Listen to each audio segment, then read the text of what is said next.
Alex, I want to talk about something else that could be, I don't know if it's a joke or if it's serious or not, and I want some of your guidance here. Now, the White House is apparently going to direct agencies, including defense, to begin releasing government files on aliens and extraterrestrial life. And this started after this little interview that dropped the other day with Barack Obama. Are aliens real?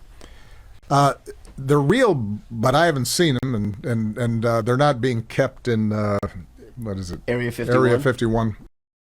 I mean, the journalist there, he's not winning any Pulitzers. He gets this great line from Obama, and he doesn't say, well, where are the aliens? What are they?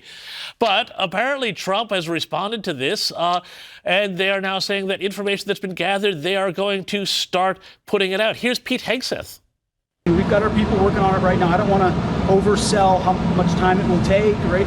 We're digging in. We're going to be in full compliance with that executive order, eager to provide that for the president. So there'll be more coming on that as far as the process of what we'll do.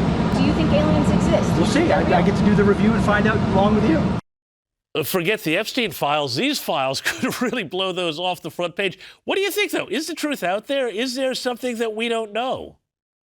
I mean, James, I'm a big tinfoil hat conspiracy theorist guy. So when you ask me about aliens, I do think that there probably are some sort of like interdimensional demonic spirits that can probably take somebody's soul or take over our body. So I believe that there are probably some sort of non-human being that are here with us on Earth, but it's probably not your typical, flying saucer type alien. But I think it's very obvious that we're not alone in the universe, and those people that are here with us, I think there are people that have discovered them before us. It's like, how are the pyramids built? How are a lot of stuff built before we're here? So I wouldn't be surprised if they tell us that there are some sort of interdimensional creatures that are here with us on Earth. Well, Alex, that might actually explain what happened to Joe Biden. Maybe he was actually taken over by one of these alien phantasms, but they had the gravity wrong from their own dimension, and then they couldn't walk up the stairs and ride a bike all of a sudden.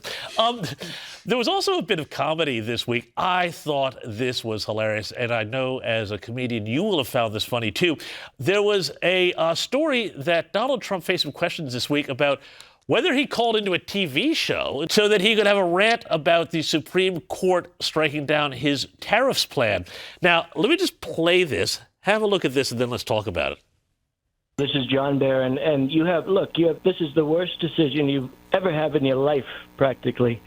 This is a terrible decision, and you have Hakeem Jeffries, he's a dope, and you have Chuck Schumer, who can't cook a cheeseburger. Of course these people are happy.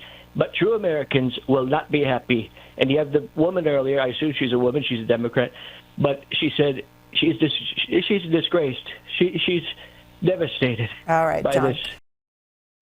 Was this the greatest prank ever? Because the caller used the name John Barron, which is a pseudonym that apparently Trump used to use in the 80s and 90s when he was in real estate. I would have to say that this impersonator was doing the old Trump 5D chess move by even using Trump's old pseudonym.